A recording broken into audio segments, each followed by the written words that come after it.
हाँ जी, very good evening ਜੀ and welcome to Maluka IS. ਅੱਜ ਸਾਡੀ ਜੋ ਆਪਾਂ ਮੇਨਸ ਟੌਪਿਕਸ ਦੀ ਇੱਕ ਸੀਰੀਜ਼ ਆਪਾਂ ਸਟਾਰਟ ਕੀਤੀ ਸੀ, ਅੱਜ ਉਹਦੇ 'ਚ ਸਾਡਾ ਸੈਕੰਡ ਲੈਕਚਰ ਹੈ ਜੀ।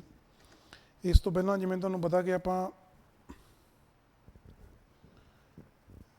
Consolidation of misls and establishment of Khalsa Raj ਬਾਰੇ ਆਪਾਂ ਗੱਲ ਕੀਤੀ ਸੀ ਲਾਸਟ ਕਲਾਸ ਦੇ ਵਿੱਚ, ਅਤੇ ਉਹਦੇ 'ਚ ਤੁਹਾਨੂੰ ਦੱਸਿਆ ਸੀ ਕਿ ਕਿਸ ਤਰ੍ਹਾਂ ਮਹਾਰਾਜਾ ਰਣਜੀਤ ਸਿੰਘ ਜੀ ਨੇ ਜੋ ਸਾਡੀਆਂ ਡਿਫਰੈਂਟ ਮਿਸਲਸ ਸੀ ਉਹਨਾਂ ਨੂੰ ਕਿਹੜੇ ਮੀਨਸ ਦੇ ਨਾਲ ਅਨੈਕਸ ਕੀਤਾ ਜਾਂ ਕਹਿ ਲਓ ਕੰਸੋਲੀਡੇਟ ਕੀਤਾ ਇਨਟੂ ਅ ਸਿੰਗਲ ਐਮਪਾਇਰ।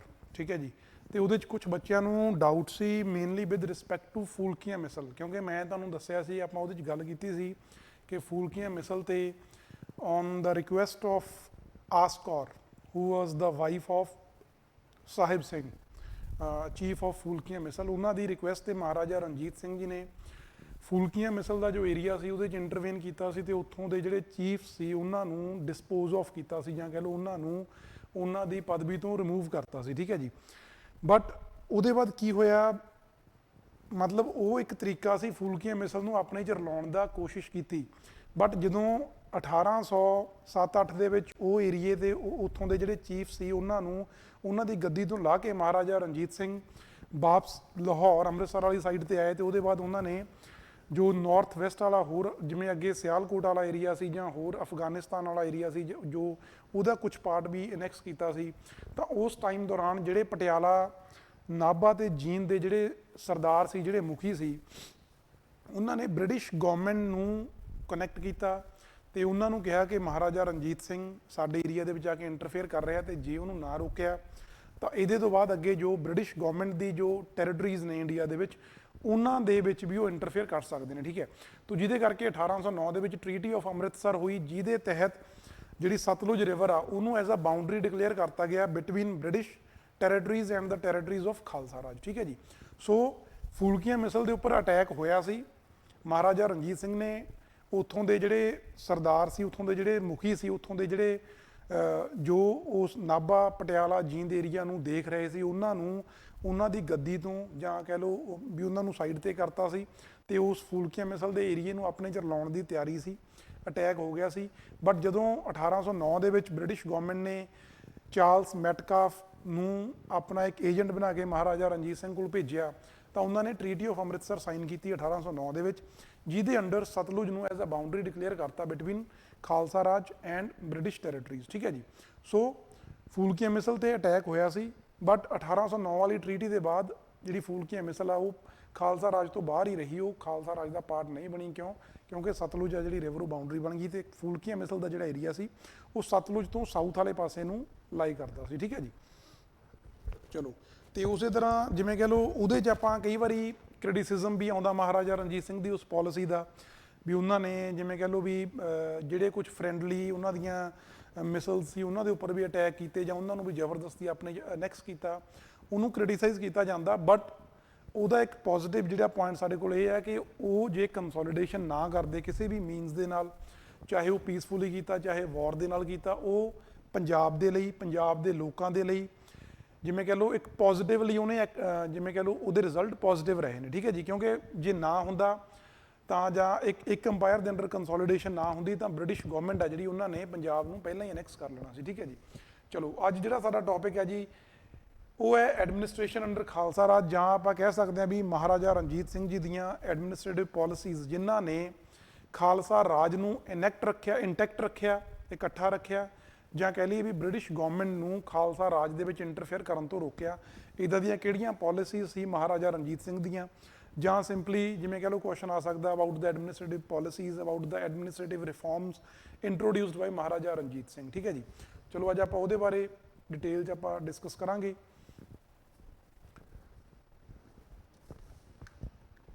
ਜੇ ਆਪਾਂ ਜਿਵੇਂ ਮੈਂ ਤੁਹਾਨੂੰ ਲਾਸਟ ਜਿਵੇਂ ਕੋਈ ਵੀ ਆਪਾਂ ਨੂੰ ਕੁਐਸਚਨ ਆਉਂਦਾ ਤਾਂ ਸਾਨੂੰ ਇੰਟਰੋਡਕਸ਼ਨ ਦੇਣੀ ਪੈਂਦੀ ਆ। ਜਿਵੇਂ ਸਾਡਾ ਕੁਐਸਚਨ ਆਨਸਰ ਸਟਾਰਟ ਕਰਨ ਦੇ ਲਈ ਸਾਨੂੰ ਇੱਕ ਬਰੀਫ ਇੰਟਰੋਡਕਸ਼ਨ ਆਪਣੇ ਕੁਐਸਚਨ ਦੇ ਲਈ ਦੇਣੀ ਪੈਂਦੀ ਹੈ। ਠੀਕ ਹੈ ਜੀ।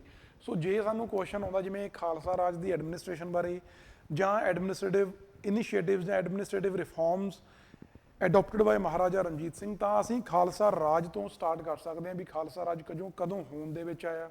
ਜਿਵੇਂ ਸਾਨੂੰ ਪਤਾ ਕਿ ਖਾਲਸਾ ਰਾਜ ਆ ਜਿਹੜਾ ਜਾਂ ਸਿੱਖ ਐਮਪਾਇਰ ਆ, it was a regional kingdom, ਠੀਕ ਹੈ ਜੀ, ਜਿਹੜਾ ਪੰਜਾਬ ਏਰੀਆ ਦੇ ਵਿੱਚ ਲਾਈ ਕਰਦਾ ਸੀ।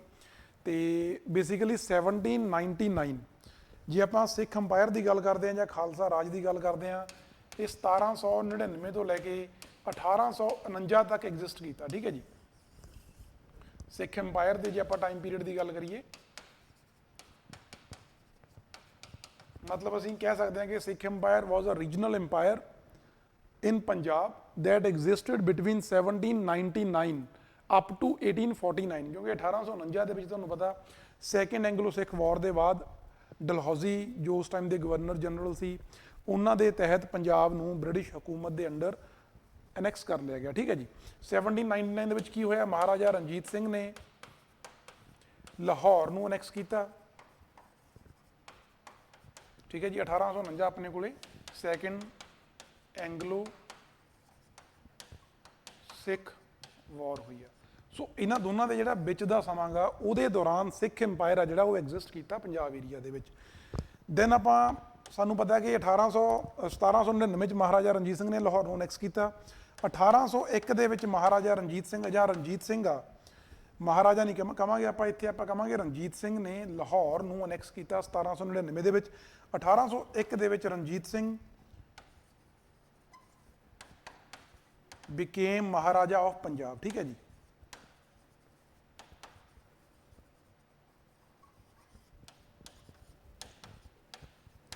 ਤਾਂ 1801 ਦੇ ਵਿੱਚ ਮਹਾਰਾਜਾ ਦਾ ਟਾਈਟਲ ਇਹਨਾਂ ਨੇ ਲੈ ਲਿਆ ਜਾਂ ਪੰਜਾਬ ਦੇ ਮਹਾਰਾਜਾ ਆਪਣੇ ਆਪ ਨੂੰ ਡਿਕਲੇਅਰ ਕਰਤਾ ਤੇ ਲਾਹੌਰ ਨੂੰ ਆਪਣੇ ਕਿੰਗਡਮ ਦੀ ਸਿੱਖ ਅੰਪਾਇਰ ਦੀ ਕੈਪੀਟਲ ਡਿਕਲੇਅਰ ਕਰਤਾ।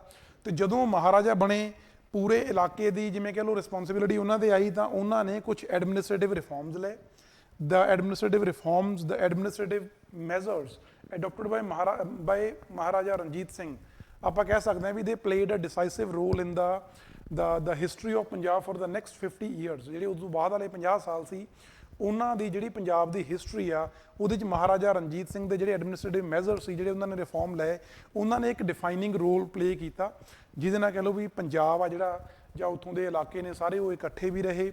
ਲੋਕਾਂ ਦੇ ਵਿੱਚ ਵੀ ਲੋਕਾਂ ਦਾ ਸਮਰਥਨ ਵੀ ਮਹਾਰਾਜਾ ਨੂੰ ਮਿਲਿਆ, ਪਲੱਸ ਜਿਹੜੇ ਉੱਥੋਂ ਦੇ ਜੋ ਜਾਂ ਮਿਲਟਰੀ ਸੈਟਅਪ ਸੀ ਜਾਂ ਜਿਹੜੇ ਉੱਥੋਂ ਦੇ ਚੀਫ ਸੀ, ਉਹਨਾਂ ਨੂੰ ਵੀ ਉਹਨਾਂ ਨੇ ਆਪਣੇ ਕੌਨਫੀਡੈਂਸ ਦੇ ਵਿੱਚ ਰੱਖਿਆ, ਜਿਹਦੇ ਕਰਕੇ ਕਿਸੇ ਤਰ੍ਹਾਂ ਦੀ ਕੋਈ ਬਹੁਤੀ ਵੱਡੀ ਬਗਾਵਤ ਉਸ ਅੰਪਾਇਰ ਦੇ ਵਿੱਚ ਨਹੀਂ ਹੋਈ। ਜੇ ਹੁੰਦੀ ਤਾਂ ਬ੍ਰਿਟਿਸ਼ ਗਵਰਨਮੈਂਟ ਨੂੰ ਮੌਕਾ ਮਿਲ ਜਾਣਾ ਸੀ, ਜੋ ਆਪਾਂ ਬਾਅਦ ਚੋਂ ਮਹਾਰਾਜਾ ਰਣਜੀਤ ਸਿੰਘ ਜੀ ਦੀ ਡੈਥ ਦੇ ਬਾਅਦ ਦੇਖਿਆ, ਠੀਕ ਹੈ ਜੀ। ਚਲੋ ਹੁਣ ਆਪਾਂ ਇਹਨਾਂ ਜਿਹੜੇ ਐਡਮਿਨਿਸਟ੍ਰੇਟਿਵ ਇਹਨਾਂ ਦੇ ਮੈਜ਼ਰਸ ਲਏ ਨੇ, ਉਹਨਾਂ ਬਾਰੇ ਆਪਾਂ ਪੁਆਇੰਟ ਬਾਏ ਪੁਆਇੰਟ ਆਪਾਂ ਡਿਸਕਸ ਕਰ ਲੈਂਦੇ ਹਾਂ ਵੀ ਕੀ ਉਹਨਾਂ ਦੇ ਵਿੱਚ ਨਵੀਆਂ ਚੀਜ਼ਾਂ ਕੀ ਸੀ ਜਾਂ ਇਹੋ ਜਿਹੇ ਕਿਹੜੀਆਂ ਚੀਜ਼ਾਂ ਸੀ ਜਿਨ੍ਹਾਂ ਨੇ ਉੱਥੇ ਪੀਸ ਕਹਿ ਲਓ, ਪ੍ਰੋਸਪੈਰਿਟੀ ਅੰਪਾਇਰ ਦੀ ਜਿਹੜੀ ਬਣਾਈ ਰੱਖੀ, ਠੀਕ ਹੈ, ਜਾਂ ਲੋਕਾਂ ਦਾ ਵਿਸ਼ਵਾਸ ਮਹਾਰਾਜਾ ਦੇ ਵਿੱਚ ਜਾਂ ਜਿਹੜਾ ਉਹਨਾਂ ਨੂੰ ਰੂਲ ਕਰ ਰਿਹਾ ਰੂਲਿੰਗ ਕਲਾਸ ਦੇ ਵਿੱਚ ਲੋਕਾਂ ਦਾ ਕੌਨਫੀਡੈਂਸ ਬਣਿਆ ਰਿਹਾ, ਉਹ ਕਿਹੜੇ ਕਿਹੜੇ ਮੈਜ਼ਰ ਸੀ। ਸਭ ਤੋਂ ਪਹਿਲਾਂ ਜੇ ਆਪਾਂ ਗੱਲ ਕਰੀਏ ਅੰਪਾਇਰ ਦੀ, ਤਾਂ ਖਾਲਸਾ ਸਰਕਾਰ ਖਾਲਸਾ ਕਿਹਾ ਜਾਂਦਾ ਸੀ ਇਹਨਾਂ ਦੇ ਅੰਪਾਇਰ ਨੂੰ।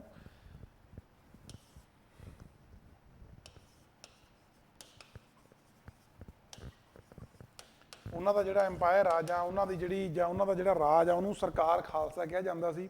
ਤੇ ਉਹਦੇ ਚ ਐਡਮਿਨਿਸਟ੍ਰੇਟਿਵ ਈਜ਼ ਵਾਸਤੇ ਜਿਹੜੀ ਪੂਰੇ ਦਾ ਪੂਰਾ ਸਿੱਖ ਅੰਪਾਇਰ ਸੀ, ਪੂਰੇ ਦਾ ਪੂਰਾ ਜਿਹੜਾ ਉਹਨਾਂ ਦਾ ਏਰੀਆ ਸੀ, ਉਹਨਾਂ ਨੇ 4 ਮੇਨ ਪ੍ਰੋਵਿੰਸਸ ਦੇ ਵਿੱਚ ਡਿਵਾਈਡ ਕੀਤਾ, ਸੋ ਦੈਟ ਉਹਨਾਂ ਨੂੰ ਪ੍ਰੋਪਰਲੀ ਐਡਮਿਨਿਸਟਰ ਕੀਤਾ ਜਾ ਸਕੇ, ਠੀਕ ਹੈ ਜੀ। ਲਾਹੌਰ, ਮੁਲਤਾਨ, ਕਸ਼ਮੀਰ, ਪੇਸ਼ਾਵਰ,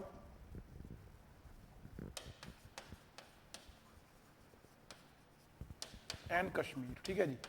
ਇਹ ਸਾਡੇ ਕੋਲੇ 4 ਮੇਨ ਪ੍ਰੋਵਿੰਸਿਸ ਸੀ ਮਹਾਰਾਜਾ ਰਣਜੀਤ ਸਿੰਘ ਜੀ ਦੇ ਟਾਈਮ ਤੇ, ਜੋ ਖਾਲਸਾ ਰਾਜ ਆ ਸਾਡਾ ਜਾਂ ਸਿੱਖ ਐਮਪਾਇਰ ਆ, ਠੀਕ ਹੈ। ਇਹ ਮਤਲਬ ਕਿ ਜਦੋਂ ਆਪਾਂ ਅਲੱਗ-ਅਲੱਗ ਜੇ ਆਪਾਂ ਅੱਜ ਦੀ ਆਪਾਂ ਗੱਲ ਕਰੀਏ, ਸੂਬੇ ਸਾਡੇ ਕਿਉਂ ਇੰਡੀਆ ਦੇ ਵਿੱਚ 28 29 ਸਾਡੀਆਂ ਜਿਹੜੀਆਂ ਸਟੇਟਸ ਨੇ, ਕਿਉਂ ਨੇ ਉਹ 28 ਸਟੇਟਸ, ਤਾਂ ਕਿ ਉਹਨਾਂ ਨੂੰ ਲੋਕਲ ਕੰਡੀਸ਼ਨਸ ਦੇ ਅਕੋਰਡਿੰਗ ਜਿਹੋ ਜਿਹੀਆਂ ਰਿਕੁਆਇਰਮੈਂਟਸ ਨੇ ਉਹਨਾਂ ਦੇ ਮੁਤਾਬਕ ਐਡਮਿਨਿਸਟ੍ਰੇਸ਼ਨ ਉੱਥੋਂ ਦੀ ਕੀਤੀ ਜਾ ਸਕੇ, ਠੀਕ ਹੈ ਜੀ, ਐਫੀਸ਼ੀਐਂਟ ਐਡਮਿਨਿਸਟ੍ਰੇਸ਼ਨ ਵਾਸਤੇ, ਸੋ ਜਾਂ ਐਫੀਸ਼ੀਐਂਟ ਗਵਰਨੈਂਸ ਵਾਸਤੇ। ਉਸੇ ਤਰ੍ਹਾਂ ਇਹਨਾਂ ਨੇ ਜਿਹੜੀ ਸਾਡੀ ਰਿਸਪੌਂਸਿਵ ਤੇ ਐਫੀਸ਼ੀਐਂਟ ਗਵਰਨੈਂਸ ਆ, ਉਹਨੂੰ ਧਿਆਨ 'ਚ ਰੱਖਦੇ ਹੋਏ ਆਪਣੀ ਪੂਰੀ ਸਟੇਟ ਨੂੰ, ਆਪਣੇ ਪੂਰੇ ਇਲਾਕੇ ਨੂੰ 4 ਪ੍ਰੋਵਿੰਸਸ ਦੇ ਵਿੱਚ ਡਿਵਾਈਡ ਕੀਤਾ, ਤੇ ਜਿਹੜੀ ਹਰ ਇੱਕ ਪ੍ਰੋਵਿੰਸ ਆ ਇਹਦੇ ਵਾਸਤੇ ਇਹਨਾਂ ਨੇ ਸੂਬੇਦਾਰ ਅਪਾਇੰਟ ਕੀਤੇ, ਠੀਕ ਹੈ ਜੀ। ਦੀਜ਼ ਪ੍ਰੋਵਿੰਸਸ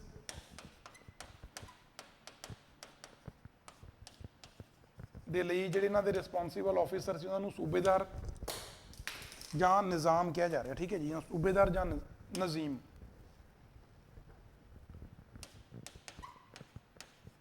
ਸੂਬੇਦਾਰ ਜਾਂ ਨਾਜ਼ਿਮ, ਇਹ ਆਪਣੇ ਕੋਲੇ ਜਿਹੜੇ ਇਹਨਾਂ ਦੇ ਆਫੀਸ਼ੀਅਲ ਸੀ ਇਹਨਾਂ ਇਲਾਕਿਆਂ ਨੂੰ ਦੇਖਣ ਵਾਸਤੇ, ਹੈਡ ਆਫ ਦਾ ਪ੍ਰੋਵਿੰਸਸ।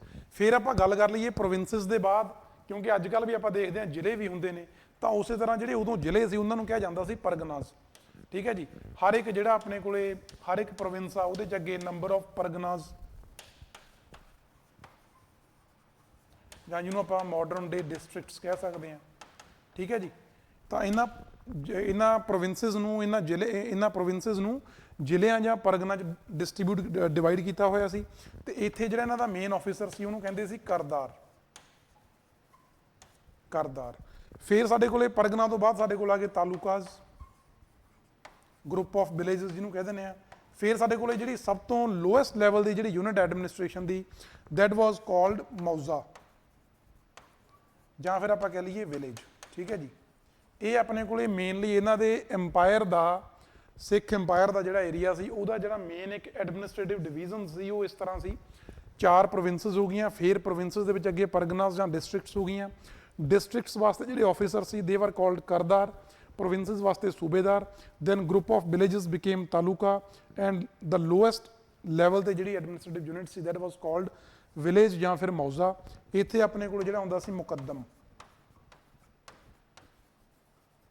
ਠੀਕ ਹੈ ਜੀ, ਸੋ ਇਹ ਆਪਣੇ ਕੋਲੇ ਮੇਨ ਉਹਨਾਂ ਦੀ ਡਿਵੀਜ਼ਨ ਸੀ ਜਿਹੜੀ ਆਪਣੇ ਕੋਲੇ ਉਹਨਾਂ ਨੇ ਐਡਮਿਨਿਸਟ੍ਰੇਟਿਵ ਈਜ਼ ਦੇ ਵਾਸਤੇ ਆਪਣੇ ਕਿੰਗਡਮ ਦੇ ਦੌਰਾਨ, ਆਪਣੇ ਰੂਲ ਦੇ ਦੌਰਾਨ ਆਪਣੇ ਜੋ ਇਲਾਕੇ ਸੀ ਉਹਨਾਂ ਨੂੰ ਡਿਵਾਈਡ ਕੀਤਾ। ਠੀਕ ਹੈ ਜੀ, ਚਲੋ ਫਿਰ ਆਪਾਂ ਇਹਨਾਂ ਦੇ ਮੇਨ ਹੁਣ ਫੀਚਰਸ ਦੀ ਗੱਲ ਕਰ ਲਈਏ। ਸਭ ਤੋਂ ਪਹਿਲਾਂ ਆਪਾਂ ਗੱਲ ਕਰਦੇ ਹਾਂ ਜੀ ਸਿਵਲ ਐਡਮਿਨਿਸਟ੍ਰੇਸ਼ਨ। ਪਹਿਲਾਂ ਆਪਾਂ ਡਿਵੀਜ਼ਨਸ ਕਰ ਲਈਆਂ, ਫਿਰ ਦੂਸਰੇ ਨੰਬਰ ਤੇ ਸਾਡੇ ਕੋਲ ਆਉਂਦਾ ਸਿਵਲ ਐਡਮਿਨਿਸਟ੍ਰੇਸ਼ਨ। ਸਿਵਲ ਐਡਮਿਨਿਸਟ੍ਰੇਸ਼ਨ ਦੇ ਵਿੱਚ ਆਪਾਂ ਜੇ ਦੇਖੀਏ ਉਹ ਇਹੋ ਜਿਹਾ ਟਾਈਮ ਸੀ, ਉਹ ਜਿਹੜਾ ਟਾਈਮ ਸੀ ਉਸ ਟਾਈਮ ਦੇ ਦੌਰਾਨ, ਕਿਉਂਕਿ ਜੇ ਆਪਾਂ ਅਕਬਰ ਦੇ ਬਾਅਦ ਦਾ ਸਮਾਂ ਦੇਖੀਏ, ਅਕਬਰ ਦੇ ਬਾਅਦ ਜਿਹੜੇ ਵੀ ਰੂਲਰ ਆਏ ਨੇ ਉਹ ਚਾਹੇ ਮੁਗਲ ਰੂਲਰ ਨੇ ਜਾਂ ਫਿਰ ਚਾਹੇ ਕੋਈ ਸਾਡੇ ਲੋਕਲ ਰੂਲਰਸ ਨੇ ਜਿਵੇਂ ਮਰਾਠਾਸ ਨੇ, ਜਾਂ ਹੋਰ ਕੋਈ ਏਰੀਆ ਦੇ ਵਿੱਚ ਸਾਡੇ ਜਿਵੇਂ ਇੱਧਰ ਬੰਗਾਲ ਦੇ ਵਿੱਚ ਨਵਾਬ ਆ ਗਏ। ਠੀਕ ਹੈ, ਉਸੇ ਤਰ੍ਹਾਂ ਹੋਰ ਇਲਾਕਿਆਂ ਦੇ ਵਿੱਚ ਆਪਣੇ ਕੋਲੇ ਛੋਟੇ ਛੋਟੇ ਜਿਹੜੇ ਰੂਲਰ ਨੇ, ਰੀਜਨਲ ਰੂਲਰਸ, ਉਹਨਾਂ ਨੇ ਕੰਮ ਕੀਤਾ। ਸੋ ਜਦੋਂ ਅਸੀਂ ਅਕਬਰ ਦੇ ਬਾਅਦ ਵਾਲਾ ਟਾਈਮ ਪੀਰੀਅਡ ਦੇਖਦੇ ਹਾਂ ਉਹਦੇ ਬਾਅਦ ਜਿੰਨੇ ਵੀ ਰੂਲਰ ਨੇ, ਚਾਹੇ ਮੁਗਲ ਰੂਲਰ ਨੈਸ਼ਨਲ ਲੈਵਲ ਤੇ ਨੇ, ਚਾਹੇ ਸਾਡੇ ਰੀਜਨਲ ਰੂਲਰਸ ਨੇ, ਉਹ ਮੋਸਟ ਆਫ ਦੈਮ ਵਰ ਡਿਸਪੋਟਿਕ ਰੂਲਰਸ। ਠੀਕ ਹੈ, ਉਹ ਤਾਨਾਸ਼ਾਹੀ ਉਹਨਾਂ ਦਾ ਜਿਹੜਾ ਰਵੱਈਆ ਸੀ ਉਹ ਲੋਕਾਂ ਦੇ ਨਾਲ, ਜਿਵੇਂ ਕਹਿ ਲਓ ਇੱਕ ਜਿਵੇਂ ਤਾਨਾਸ਼ਾਹ ਬਿਹੇਵ ਕਰਦਾ ਹੁੰਦਾ ਉਸ ਤਰ੍ਹਾਂ ਉਹਨਾਂ ਦਾ ਐਡਮਿਨਿਸਟ੍ਰੇਸ਼ਨ ਸੀ। ਬਟ ਮਹਾਰਾਜਾ ਰਣਜੀਤ ਸਿੰਘ ਨੇ ਸਭ ਤੋਂ ਜਿਹੜਾ ਪਹਿਲਾ ਰਿਫਾਰਮ ਲਿਆਂਦਾ ਸਿਵਲ ਐਡਮਿਨਿਸਟ੍ਰੇਸ਼ਨ ਦੇ ਵਿੱਚ, that was idea of welfare state. ਠੀਕ ਹੈ ਜੀ, ਇਹਨਾਂ ਨੇ ਆਪਣੀ ਸਟੇਟ ਨੂੰ ਇੱਕ ਵੈਲਫੇਅਰ ਸਟੇਟ ਬਣਾਉਣ ਦਾ ਜਿਹੜਾ ਇੱਕ ਕਹਿ ਲਓ ਇਨੀਸ਼ੀਏਟਿਵ ਲਿਆ, ਜਿੱਥੇ ਹਰ ਇੱਕ ਜਿਵੇਂ ਕਹਿ ਲਓ ਉਹ ਚਾਹੇ ਕਿਸੇ ਵੀ ਧਰਮ ਨਾਲ, ਕਿਸੇ ਵੀ ਕਿੱਤੇ ਨਾਲ ਸੰਬੰਧਿਤ ਲੋਕ ਨੇ, ਉਹਨਾਂ ਦੇ ਵੈਲਫੇਅਰ ਦੀ ਰਿਸਪੌਂਸਿਬਿਲਿਟੀ ਸਰਕਾਰ ਦੇ ਉੱਪਰ ਸੀ। ਤੇ ਇਹਨਾਂ ਦਾ ਇੱਕ ਲੈਟਰ ਮਿਲਦਾ ਜੋ ਉਸ ਟਾਈਮ ਦੇ ਇਹਨਾਂ ਦੇ ਇੱਕ ਚੀਫ ਸੀਗੇ ਲਹਿਣਾ ਸਿੰਘ ਮਜੀਠੀਆ। ਲਹਿਣਾ ਸਿੰਘ ਮਜੀਠੀਆ ਨੂੰ ਇਹਨਾਂ ਨੇ ਚਿੱਠੀ ਲਿਖੀ। ਉਹ ਚਿੱਠੀ ਦੇ ਵਿੱਚ ਲਿਖਿਆ ਗਿਆ ਕਿ ਅਸੀਂ ਇਹ ਧਿਆਨ ਰੱਖਣਾ ਕਿ ਸਾਡੇ ਜਿਹੜੇ ਲੋਕ ਨੇ ਉਹ ਖੁਸ਼ ਰਹਿਣ। ਠੀਕ ਹੈ ਜੀ, ਉਹ ਆਬਾਦ ਰਹਿਣ, ਮਤਲਬ ਕਿ ਉਹਨਾਂ ਦੇ ਨਾਲ ਕਿਸੇ ਤਰ੍ਹਾਂ ਦਾ ਧੱਕਾ ਨਾ ਹੋਵੇ। ਠੀਕ ਹੈ ਜੀ, ਵੈਲਫੇਅਰ ਸਟੇਟ ਸਿਵਲ ਐਡਮਿਨਿਸਟ੍ਰੇਸ਼ਨ ਦੇ ਵਿੱਚ ਪਹਿਲਾਂ ਇਹਨਾਂ ਦਾ ਜਿਹੜਾ ਸੀ welfare state, then secular state, ਮਤਲਬ ਰਿਲੀਜਨ ਦੇ ਲਾਈਨ ਦੇ ਉੱਪਰ ਕਿਸੇ ਦੇ ਵਿੱਚ ਕੋਈ ਮਤਭੇਦ ਨਹੀਂ ਸੀ ਕੀਤਾ ਜਾਂਦਾ। ਮਤਲਬ ਇਹ ਨਹੀਂ ਹੈ ਕੋਈ ਜੇ ਸਿੱਖ ਆ ਉਹਨੂੰ ਪ੍ਰੈਫਰ ਕੀਤਾ ਜਾਊ ਓਵਰ ਮੁਸਲਿਮ ਜਾਂ ਓਵਰ ਹਿੰਦੂ। ਈਵਨ ਕਿ ਸਾਨੂੰ ਪਤਾ ਕਿ ਜਿਹੜੇ ਇੰਗਲਿਸ਼ ਓਰੀਜਨ ਦੇ ਲੋਕ ਨੇ ਕੁਝ, ਉਹਨਾਂ ਨੂੰ ਵੀ ਇਹਨਾਂ ਨੇ ਆਪਣੀ ਐਡਮਿਨਿਸਟ੍ਰੇਸ਼ਨ ਦੇ ਵਿੱਚ ਹਾਈ ਪੋਸਟਸ ਤੇ ਰੱਖਿਆ। ਠੀਕ ਹੈ, ਜਿਵੇਂ ਮਿਲਟਰੀ ਐਡਮਿਨਿਸਟ੍ਰੇਸ਼ਨ ਦੀ ਆਪਾਂ ਗੱਲ ਕਰਾਂਗੇ ਉਹਦੇ 'ਚ ਤੁਹਾਨੂੰ ਪਤਾ ਕਿ 2 ਯੂਰੋਪੀਅਨ ਆਫੀਸਰ ਸੀ, ਵੈਂਟਿਊਰਾ ਐਂਡ ਅਲਾਰਡ, ਉਹਨਾਂ ਨੂੰ ਇਹਨਾਂ ਨੇ ਹਾਈ ਪੋਸਟ, ਹਾਈ ਰੈਂਕ ਦੇ ਉੱਪਰ ਰੱਖਿਆ ਕਿਉਂਕਿ ਉਹਨਾਂ ਦੇ ਵਿੱਚ ਕੈਪੇਬਿਲਿਟੀ ਸੀ।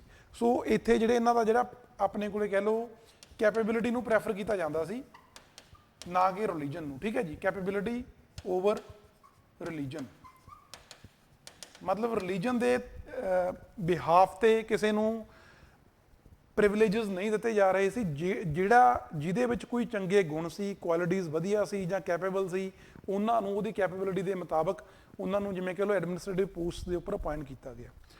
ਫਿਰ ਆਪਣੇ ਕੋਲੇ ਜਿਹੜਾ ਇਹਨਾਂ ਨੇ ਇੱਕ ਕੰਪਲੇਂਟ ਬਾਕਸ, ਜਿਹੜਾ ਲਾਹੌਰ ਦੇ ਵਿੱਚ ਇਹਨਾਂ ਦਾ ਦਰਬਾਰ ਸੀ, ਉੱਥੇ ਦਰਬਾਰ ਦੇ ਬਾਹਰ ਇਹਨਾਂ ਨੇ ਇੱਕ ਕੰਪਲੇਂਟ ਬਾਕਸ ਪਲੇਸ ਕੀਤਾ, ਪੁੱਟ ਕੀਤਾ, ਸੋ ਦੈਟ ਜਿੱਥੇ ਜਿਹੜੇ ਸਾਡੇ ਸਿਵਿਲੀਅਨਸ ਨੇ ਜੇ ਐਡਮਿਨਿਸਟ੍ਰੇਸ਼ਨ ਕਿਸੇ ਤਰ੍ਹਾਂ ਦਾ ਉਹਨਾਂ ਦੇ ਨਾਲ ਧੱਕਾ ਕਰਦਾ, ਕੋਈ ਆਪਰੈਸ਼ਨ ਹੋ ਰਿਹਾ ਉਹਨਾਂ ਤੇ ਜਾਂ ਮਿਸ ਗਵਰਨੈਂਸ ਹੋ ਰਹੀ ਆ, ਤਾਂ ਉਹਦੇ ਅਗੇਂਸਟ ਸਿਵਿਲੀਅਨਸ ਨੇ ਜਿਹੜੇ ਆਪਣੀਆਂ ਕੰਪਲੇਂਟਸ ਫਾਈਲ ਕਰ ਸਕਦੇ ਨੇ। ਐਂਡ ਮਹਾਰਾਜਾ ਰਣਜੀਤ ਸਿੰਘ ਹਿਮਸੈਲਫ ਉਹ ਖੁਦ ਉਹਨਾਂ ਇਸ਼ੂਜ਼ ਨੂੰ ਦੇਖਦੇ ਸੀ, ਠੀਕ ਹੈ ਜੀ। ਸੋ ਇਹ ਆਪਣੇ ਕੋਲੇ ਸਿਵਿਲੀਅਨ ਐਡਮਿਨਿਸਟ੍ਰੇਸ਼ਨ ਦੇ ਵਿੱਚ ਆਪਾਂ ਤਿੰਨ ਜਿਹੜੇ ਮੇਨ, ਇੱਕ idea of welfare state, then secular state, then ਆਪਣੇ ਕੋਲੇ ਕੰਪਲੇਂਟ ਬਾਕਸ ਜਾਂ ਆਪਾਂ ਕਹ ਲਈਏ ਵੀ ਸਿਵਿਲੀਅਨ ਕੰਪਲੇਂਟ ਰਿਡਰੈਸਲ,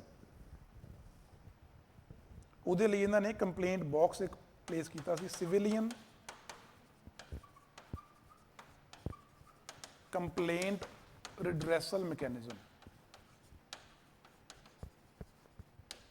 ਮਤਲਬ ਇਹਨਾਂ ਸਾਰੇ ਇਨੀਸ਼ੀਏਟਿਵਸ ਦੇ ਨਾਲ ਕੀ ਹੋਊਗਾ, ਇਹਨਾਂ ਤਿੰਨੋਂ ਚੀਜ਼ਾਂ ਦੇ ਨਾਲ ਜਿਹੜੇ ਆਮ ਲੋਕ ਨੇ ਉਹਨਾਂ ਦਾ ਜਿਹੜਾ ਵਿਸ਼ਵਾਸ ਆ ਰੂਲਿੰਗ ਕਲਾਸ ਦੇ ਵਿੱਚ ਉਹ ਬਣਿਆ ਰਹੂ। ਮਤਲਬ ਉਹ ਕਿਸੇ ਤਰ੍ਹਾਂ, ਜਿਵੇਂ ਆਪਾਂ ਇਸ ਤੋਂ ਪਹਿਲਾਂ ਦੇਖਿਆ ਕਿ ਭੰਗੀ ਮਿਸਲ ਦੇ ਜਿਹੜੇ ਸਰਦਾਰ ਸੀ ਉਹਨਾਂ ਦੇ ਅਗੇਂਸਟ ਉੱਥੋਂ ਦੇ ਲੋਕਾਂ ਨੇ ਮਹਾਰਾਜਾ ਰਣਜੀਤ ਸਿੰਘ ਨੂੰ ਇਨਵਾਈਟ ਕੀਤਾ। ਕਿਉਂ? ਕਿਉਂਕਿ ਭੰਗੀ ਸਰਦਾਰ ਸੀ ਜਿਹੜੇ, ਉਹ ਲੋਕਾਂ ਦੇ ਵੈਲਫੇਅਰ ਦਾ ਧਿਆਨ ਨਹੀਂ ਸੀ ਰੱਖ ਰਹੇ, ਆਪਣੀ ਐਸ ਪ੍ਰਸਤੀ ਦੇ ਵਿੱਚ ਲੱਗੇ ਹੋਏ ਸੀ, ਜਾਂ ਕਹਿ ਲਓ ਉਹਨਾਂ ਦੇ ਨਾਲ ਜ਼ਬਰ ਜ਼ੁਲਮ ਕਰਦੇ ਸੀ, ਠੀਕ ਹੈ। ਸੋ ਉਦਾਂ ਦੀਆਂ ਚੀਜ਼ਾਂ ਨੂੰ ਨਾ ਹੋ, ਉਹਨਾਂ ਦੀਆਂ ਚੀਜ਼ਾਂ ਨੂੰ ਰੋਕਣ ਦੇ ਲਈ ਮਹਾਰਾਜਾ ਰਣਜੀਤ ਸਿੰਘ ਨੇ ਵੈਲਫੇਅਰ ਸਟੇਟ, ਸੈਕੂਲਰ ਸਟੇਟ ਤੇ ਸਿਵਿਲੀਅਨ ਕੰਪਲੇਂਟ ਰਿਡਰੈਸਲ ਮੈਕੈਨਿਜ਼ਮ ਨੂੰ ਸਟਰੈਂਥਨ ਕੀਤਾ, ਜਿਹਦੇ ਨਾਲ ਲੋਕਾਂ ਦਾ ਵਿਸ਼ਵਾਸ ਇਹਨਾਂ ਦੇ ਵਿੱਚ ਬਣਿਆ ਰਿਹਾ ਤੇ ਲੰਮੇ ਸਮੇਂ ਲਈ ਜਿਹੜੀ ਸਾਡੀ ਸਰਕਾਰ, ਸਾਡੀ ਜਿਹੜੀ ਸਟੇਟ ਆ ਉਹਦੇ ਵਿੱਚ ਕਹਿ ਲਓ ਅਮਨ ਸ਼ਾਂਤੀ ਬਣੀ ਰਹੀ, ਠੀਕ ਹੈ ਜੀ। ਇਹ ਹੋ ਗਿਆ ਸਿਵਿਲੀਅਨ ਐਡਮਿਨਿਸਟ੍ਰੇਸ਼ਨ ਦਾ। ਫਿਰ ਆਪਾਂ ਸਿਵਿਲੀਅਨ ਐਡਮਿਨਿਸਟ੍ਰੇਸ਼ਨ ਤੋਂ ਬਾਅਦ ਆਪਾਂ ਗੱਲ ਕਰਦੇ ਹਾਂ ਜੀ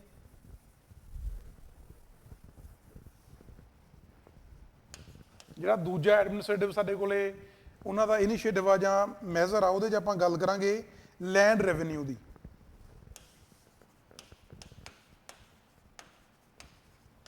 ਕਿਉਂਕਿ ਸਾਨੂੰ ਪਤਾ ਵੀ ਕਿਸੇ ਵੀ ਗਵਰਨਮੈਂਟ ਨੂੰ ਰਨ ਕਰਨ ਦੇ ਲਈ, ਕਿਸੇ ਵੀ ਐਡਮਿਨਿਸਟ੍ਰੇਸ਼ਨ ਨੂੰ ਐਫੀਸ਼ੀਐਂਟਲੀ ਰਨ ਕਰਨ ਦੇ ਲਈ ਗਵਰਨਮੈਂਟ ਕੋਲੇ ਐਡਿਕੁਏਟ ਰੈਵਨਿਊ ਸੋਰਸਿਸ ਹੋਣੇ ਜ਼ਰੂਰੀ ਨੇ।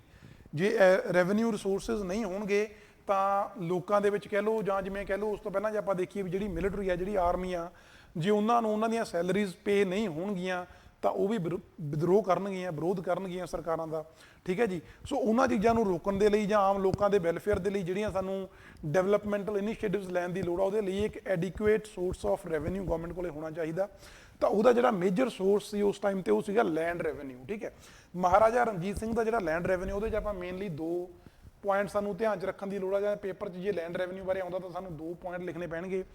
ਪਹਿਲਾ ਜਿਹੜਾ ਹੈ ਜੀ ਬਟਾਈ ਸਿਸਟਮ, ਜਿਹੜਾ ਸਾਡੇ ਕੋਲੇ ਉਸ ਤੋਂ ਪਹਿਲਾਂ ਦਾ ਹੀ ਚੱਲਦਾ ਆ ਰਿਹਾ ਸੀ। ਇਹਦੇ 'ਚ ਕੀ ਹੁੰਦਾ ਸੀ, ਬਟਾਈ ਸਿਸਟਮ ਦੇ ਵਿੱਚ ਕੀ ਆ ਵੀ ਮਤਲਬ ਇਸ ਤਰ੍ਹਾਂ ਮੰਨਿਆ ਜਾਂਦਾ ਸੀ ਕਿ ਜਿਹੜੀ ਲੈਂਡ ਆ ਉਹ ਸਰਕਾਰ ਦੀ ਆ, ਤੇ ਜਿਹੜੇ ਉਹਦੇ ਉੱਪਰ ਲੋਕ ਖੇਤੀ ਕਰਦੇ ਨੇ, ਜਿਹੜੇ ਕਲਟੀਵੇਟਰ ਨੇ, ਉਹ ਸਰਕਾਰ ਦੁਆਰਾ ਸਰਕਾਰ ਦੀ ਲੈਂਡ ਦੇ ਉੱਪਰ ਖੇਤੀ ਕਰ ਰਹੇ ਨੇ, ਠੀਕ ਹੈ। ਮਤਲਬ ਕਲਟੀਵੇਟਰਸ ਨੇ ਕਲਟੀਵੇਟ ਕਰਨੀ ਹੈ ਲੈਂਡ, ਜਿਹੜਾ ਉਹ ਤੋਂ ਪ੍ਰੋਡਿਊਸ ਹੋਊਗਾ ਉਹਨੂੰ ਅੱਧਾ ਅੱਧਾ ਸਰਕਾਰ ਤੇ ਕਲਟੀਵੇਟਰ ਦੇ ਵਿੱਚ ਵੰਡਿਆ ਜਾਂਦਾ ਸੀ, ਠੀਕ ਹੈ। ਜਿਵੇਂ ਬਟਾਈ ਸਿਸਟਮ ਆਪਾਂ ਪੜ੍ਹਦੇ ਹਾਂ ਜਾਂ ਤੁਸੀਂ ਸੁਣਿਆ ਹੋਣਾ ਕਿ ਜ਼ਮੀਨ ਕਿਸੇ ਦੀ, ਉਹਨੂੰ ਵਾਹੁੰਦਾ ਕੋਈ ਹੋਰ ਆ, ਜਿਹੜਾ ਬੰਦਾ ਬਾਹਰ ਰਿਹਾ ਉਹ ਬੀ ਵੀ ਆਪਣਾ ਪਾ ਰਿਹਾ, ਬਾਹ ਵੀ ਰਿਹਾ, ਤੇ ਜਿਹੜੀ ਪ੍ਰੋਡਕਸ਼ਨ ਹੋਊਗੀ ਉਹ ਜ਼ਮੀਨ ਦਾ ਕੋਈ ਕਿਰਾਇਆ ਨਹੀਂ ਦੇਣਾ, ਕੋਈ ਉਹਨੇ ਠੇਕਾ ਨਹੀਂ ਦੇਣਾ, ਬਸ ਜਿਹੜਾ ਜ਼ਮੀਨ ਦੇ ਵਿੱਚੋਂ ਜਿੰਨੀ ਪ੍ਰੋਡਕਸ਼ਨ ਹੋਊ ਉਹਦਾ ਅੱਧਾ, ਜਿਹੜਾ ਜਿੰਨਾ ਵੀ ਪ੍ਰੋਡਿਊਸ ਹੋਊ ਉਹਦੇ 'ਚੋਂ ਅੱਧਾ ਉਹਨੇ ਮਾਲਕ ਨੂੰ ਦੇ ਦੇਣਾ, ਅੱਧਾ ਆਪਣੇ ਕੋਲ ਰੱਖ ਲੈਣਾ, ਉਹ ਹੁੰਦਾ ਬਟਾਈ ਸਿਸਟਮ। ਉਸੇ ਤਰ੍ਹਾਂ ਮਹਾਰਾਜਾ ਰਣਜੀਤ ਸਿੰਘ ਦਾ ਜਿਹੜਾ ਸਰਕਾਰ ਸੀ ਉਹਦੇ ਦੌਰਾਨ ਵੀ ਬਟਾਈ ਸਿਸਟਮ ਵੀ ਚੱਲ ਰਿਹਾ ਸੀ ਪਹਿਲਾਂ, ਜਿਹਦੇ 'ਚ 50-50% ਆ ਜਿਹੜੇ ਕਲਟੀਵੇਟਰ ਤੇ ਗਵਰਨਮੈਂਟ ਦੇ ਵਿੱਚ ਵੰਡਿਆ ਜਾਂਦਾ ਸੀ, ਉਹ ਇੱਕ ਗਵਰਨਮੈਂਟ ਨੂੰ ਰੈਵਨਿਊ ਆਉਂਦਾ ਸੀ ਉਹਦੇ ਤੋਂ। ਫਿਰ ਸਾਡੇ ਕੋਲੇ 1824 ਦੇ ਵਿੱਚ ਕਨਕੁਟ ਸਿਸਟਮ ਇੰਟਰੋਡਿਊਸ ਕੀਤਾ ਗਿਆ ਜੀ। ਕਨਕੁਟ ਸਿਸਟਮ ਦੇ ਵਿੱਚ ਕੀ ਸੀ, ਇੱਥੇ ਜਿਹੜਾ ਗਵਰਨਮੈਂਟ ਦਾ ਸ਼ੇਅਰ ਹੁੰਦਾ ਸੀ ਉਹਨੂੰ ਜਿਹੜੀ ਕ੍ਰੌਪ ਆ, ਜਿਹੜੀ ਫਸਲ ਖੜੀ ਆ, ਉਹਦੇ ਮੁਤਾਬਕ ਰੱਖਿਆ ਜਾਂਦਾ ਸੀ। ਜੇ ਫਸਲ ਵਧੀਆ ਗਈ ਜਾਂ ਜਿਵੇਂ ਕਹਿ ਲਓ ਵੀ ਜੇ ਫਰਟਾਈਲ ਲੈਂਡ ਆ, ਉੱਥੇ ਜਿਹੜਾ ਸਰਕਾਰ ਦਾ ਰੈਵਨਿਊ ਦੇ ਵਿੱਚ ਸ਼ੇਅਰ ਹੋਊਗਾ ਉਹ ਜ਼ਿਆਦਾ ਸੀ। ਮਤਲਬ ਫਰਟਾਈਲ ਲੈਂਡਸ ਦੇ ਵਿੱਚ it was about 50% government the share ਹੁੰਦਾ ਸੀ। ਜਿਹੜੀਆਂ ਲੈਸ ਫਰਟਾਈਲ ਲੈਂਡਸ ਸੀ ਉਹਨਾਂ ਦੇ ਵਿੱਚ ਉਹਨਾਂ ਦੀ ਫਰਟੀਲਿਟੀ ਦੇ ਅਕੋਰਡਿੰਗ 2/5 to 1/3, ਠੀਕ ਹੈ ਜੀ, 2/5 to 1/3, ਮਤਲਬ ਕਿ ਠੀਕ ਹੈ, ਹਾਂ 1/3 to 2/5 ਸੀਗਾ ਇਹ। ਮਤਲਬ ਕਿ ਜਿਹੜਾ ਇਹਨਾਂ ਦਾ ਲੈਸ ਫਰਟਾਈਲ, ਜਿਹੜੀਆਂ ਲੈਸ ਫਰਟਾਈਲ ਲੈਂਡ ਸੀ ਉੱਥੇ ਜਿਹੜਾ ਗਵਰਨਮੈਂਟ ਦਾ ਸ਼ੇਅਰ ਆ ਉਹ ਘੱਟ ਹੁੰਦਾ ਸੀ, 33% ਤੋਂ ਲੈ ਕੇ 1/3 to 2/5, ਠੀਕ ਹੈ ਜੀ। 1/3 ਸਾਡਾ 33% ਹੋ ਗਿਆ ਤੇ 2/5 ਸਾਡਾ ਹੋ ਗਿਆ 40%, ਠੀਕ ਹੈ। ਮਤਲਬ ਉਹ ਫਰਟੀਲਿਟੀ ਦੇ ਮੁਤਾਬਕ ਡਿਪੈਂਡ ਕਰਦਾ ਸੀ। ਸੋ ਅਸੀਂ ਕਹਿ ਸਕਦੇ ਹਾਂ ਕਿ ਜਿਹੜਾ ਲੈਂਡ ਰੈਵਨਿਊ ਸੀ ਉਹ ਵੀ ਵੇਰੀਏਬਲ ਸੀ, ਮਤਲਬ ਫਿਕਸਡ ਨਹੀਂ ਸੀ ਕਿਤੇ। ਜਿੱਥੇ ਲੈਂਡ ਫਰਟਾਈਲ ਆ ਉੱਥੇ ਜ਼ਿਆਦਾ ਸੀ, ਜਿੱਥੇ ਲੈਂਡ ਘੱਟ ਫਰਟਾਈਲ ਆ ਮਤਲਬ ਇਹ ਨਹੀਂ ਸੀ ਕਿ ਸਾਰਿਆਂ ਵਾਸਤੇ ਸੇਮ ਆ। ਜਿਵੇਂ ਆਪਾਂ ਬ੍ਰਿਟਿਸ਼ ਗਵਰਨਮੈਂਟ ਦੀ ਗੱਲ ਕਰੀਏ, ਜਿੱਥੇ ਜ਼ਮੀਨਦਾਰੀ ਸਿਸਟਮ ਦੀ ਆਪਾਂ ਗੱਲ ਕਰਦੇ ਹਾਂ, ਫਿਕਸਡ ਉੱਤੇ ਜਿਹੜਾ ਸੈਟਲਮੈਂਟ ਸੀਗਾ ਉਹਦੇ 'ਚ ਉਹਨਾਂ ਨੇ ਸਾਰਿਆਂ ਵਾਸਤੇ ਸੇਮ ਹੀ ਬੰਨਿਆ ਹੋਇਆ ਸੀ। ਮਤਲਬ ਕਿ 50% ਜਾਂ ਜਿਵੇਂ ਕਹਿ ਲਓ 40% ਜਿੰਨਾ ਵੀ ਸੀਗਾ ਉਹ ਉਹਨਾਂ ਨੇ ਸਰਕਾਰ ਨੂੰ ਦੇਣਾ ਹੁੰਦਾ ਸੀ। ਉਹਦੇ ਨਾਲ ਕੀ ਹੋਇਆ, ਕਲਟੀਵੇਟਰਸ ਨੇ ਜਿਹੜੇ ਉਹਨਾਂ ਦਾ ਜ਼ਿਆਦਾ ਨੁਕਸਾਨ ਹੁੰਦਾ ਸੀ ਪੀਜੈਂਟਸ ਦਾ, ਤੇ ਪੀਜੈਂਟਸ ਨੇ ਵਿਦਰੋਹ ਵੀ ਕੀਤਾ ਉਹਦਾ। ਬਟ ਉਸ ਚੀਜ਼ ਨੂੰ ਇੱਥੇ ਨਾ ਹੋਣ ਦੇ ਲਈ, ਰੋਕਣ ਦੇ ਲਈ ਕਹਿ ਲਓ, ਮਹਾਰਾਜਾ ਰਣਜੀਤ ਸਿੰਘ ਨੇ ਕੀ ਕੀਤਾ, ਉਹ ਲੈਂਡ ਦੀ ਫਰਟੀਲਿਟੀ ਤੇ ਬੇਸਡ ਉਹਨਾਂ ਨੇ ਰੈਵਨਿਊ ਦਾ ਸ਼ੇਅਰ ਰੱਖਿਆ। ਜਿਹੜੀਆਂ ਜ਼ਿਆਦਾ ਫਰਟਾਈਲ ਉੱਥੇ ਜ਼ਿਆਦਾ ਸ਼ੇਅਰ ਰੱਖ ਲਿਆ ਗਵਰਨਮੈਂਟ ਦਾ, ਜਿੱਥੇ ਘੱਟ ਆ ਉੱਥੇ ਘੱਟ ਰੱਖ ਲਿਆ। ਠੀਕ ਹੈ, ਸਾਨੂੰ ਇੱਥੇ ਦੇਖਣ ਨੂੰ ਲੱਗ ਰਿਹਾ ਕਿ ਸ਼ੇਅਰ ਆ ਜਿਹੜਾ, ਜਿਵੇਂ ਇਹਦੇ 'ਚ ਵੀ 50% ਆ, ਇੱਥੇ ਵੀ ਕੁਝ ਹਿੱਸਿਆਂ ਦੇ ਵਿੱਚ 50% ਆ, ਤਾਂ ਲੈਂਡ ਰੈਵਨਿਊ ਦਾ ਸ਼ੇਅਰ ਜ਼ਿਆਦਾ ਸੀ। ਬਟ ਪੀਜੈਂਟਸ ਨੂੰ ਜਾਂ ਕਲਟੀਵੇਟਰਸ ਨੂੰ ਅਕੋਮੋਡੇਟ ਕਰਨ ਦੇ ਲਈ ਉਹਨਾਂ ਦੇ ਲਈ ਵੈਲਫੇਅਰ ਇਨੀਸ਼ੀਏਟਿਵਸ ਵੀ ਲਏ ਜਾਂਦੇ ਸੀ। ਉਹ ਕਿਹੜੇ ਸੀ, ਜਿਵੇਂ ਜੇ ਕਿਤੇ ਫੈਮੀਨ ਆ ਗਿਆ ਜਾਂ ਕੋਈ ਨੈਚੁਰਲ ਕੈਲੈਮਿਟੀਜ਼ ਆ ਗਈਆਂ ਤਾਂ ਉਹਨਾਂ ਦੇ ਲਈ ਰਿਲੀਫ ਮੈਜ਼ਰਸ ਵੀ ਲਿਆਂਦੇ ਜਾਂਦੇ ਸੀ ਉਹਨਾਂ ਵਾਸਤੇ। ਜਿਵੇਂ ਕਹਿ ਲਓ ਕਿਸਾਨਾਂ ਦੇ ਜਾਂ ਕਲਟੀਵੇਟਰਸ ਨੂੰ ਪ੍ਰੋਟੈਕਟ ਕਰਨ ਦੇ ਲਈ ਉਹਨਾਂ ਨੂੰ ਰਾਹਤ ਵੀ ਪ੍ਰੋਵਾਈਡ ਕੀਤੀ ਜਾਂਦੀ ਸੀ। ਜਾਂ ਕਹਿ ਲਓ ਜੇ ਕਿਤੇ ਫੈਮੀਨ ਆ ਗਿਆ ਤਾਂ ਹੋ ਸਕਦਾ ਜਿਹੜਾ ਲੈਂਡ ਰੈਵਨਿਊ ਗਵਰਨਮੈਂਟ ਦਾ ਉਹਦਾ ਸ਼ੇਅਰ ਘਟਾ ਦੇਣ ਉਸ ਟਾਈਮ ਤੇ, ਜਾਂ ਉਹਨਾਂ ਨੂੰ ਲੋਨ ਜਿਵੇਂ ਦਿੱਤੇ ਜਾਂਦੇ ਸੀ ਕਲਟੀਵੇਸ਼ਨਸ ਕਰਨ ਵਾਸਤੇ। ਪਲੱਸ ਉਹਦੇ ਨਾਲ ਜਿਹੜੀਆਂ ਲੈਂਡਸ ਇਦਾਂ ਦੀਆਂ ਸੀ ਜਿੱਥੇ ਡੈਫੀਸ਼ੀਐਂਟ ਰੇਨ ਹੁੰਦੀ ਸੀ, ਜਿੱਥੇ ਰੇਨ ਡੈਫੀਸ਼ੀਐਂਟ ਹੁੰਦਾ ਸੀ, ਮੀਂਹ ਘੱਟ ਪੈਂਦਾ ਸੀ, ਉੱਥੇ ਇਹਨਾਂ ਨੇ ਆਰਟੀਫੀਸ਼ੀਅਲ ਜਿਵੇਂ ਕਹਿ ਲਓ ਇਰੀਗੇਸ਼ਨ ਇਨੀਸ਼ੀਏਟਿਵਸ ਵੀ ਡਿਵੈਲਪ ਕੀਤੇ ਉਸ ਸਮੇਂ ਦੀ ਸਰਕਾਰ ਨੇ। ਠੀਕ ਹੈ, ਇਹ ਸਾਡੇ ਕੋਲੇ ਲੈਂਡ ਰੈਵਨਿਊ ਹੋ ਗਿਆ। ਪਲੱਸ ਪੀਜੈਂਟਸ ਦੇ ਇੰਟਰਸਟ ਨੂੰ ਪ੍ਰੋਟੈਕਟ ਕਰਨ ਦੇ ਲਈ ਜਿਹੜੇ ਮੈਜ਼ਰਸ ਲਏ ਗਏ ਉਹਨਾਂ ਦੀ ਆਪਾਂ ਗੱਲ ਕਰ ਲਈਏ ਇੱਥੇ। ਫਿਰ ਜਿਹੜਾ ਸਾਡੇ ਕੋਲੇ ਤੀਸਰਾ ਜਿਹੜਾ ਐਡਮਿਨਿਸਟ੍ਰੇਟਿਵ ਸੈਟਅਪ ਦੇ ਵਿੱਚ ਜਿਹੜਾ ਤੀਸਰਾ ਮੈਜ਼ਰ ਆਉਂਦਾ ਸਾਡੇ ਕੋਲੇ, ਉਹ ਆਉਂਦਾ ਜੀ ਮਿਲਟਰੀ ਐਡਮਿਨਿਸਟ੍ਰੇਸ਼ਨ। ਠੀਕ ਹੈ ਜੀ, ਮਿਲਟਰੀ ਐਡਮਿਨਿਸਟ੍ਰੇਸ਼ਨ ਦੇ ਵਿੱਚ ਬੇਸਿਕਲੀ ਜੇ ਆਪਾਂ ਇਨੀਸ਼ੀਅਲੀ ਗੱਲ ਕਰੀਏ ਤਾਂ ਜਿਹੜੀਆਂ ਦੋ ਤਰ੍ਹਾਂ ਦੀਆਂ ਫੌਜਾਂ ਸੀ ਜਿਹੜੀਆਂ, ਉਹਨਾਂ ਦੇ ਵਿੱਚ ਇਹਨਾਂ ਨੇ ਪੂਰੀ ਮਿਲਟਰੀ ਨੂੰ ਡਿਵਾਈਡ ਕੀਤਾ ਹੋਇਆ ਸੀ। ਇੱਕ ਸੀਗੀ ਜੀ ਫੌਜ-ਏ-ਆਮ, another one was फौज-ए-खास, फौज-ए-कवायद।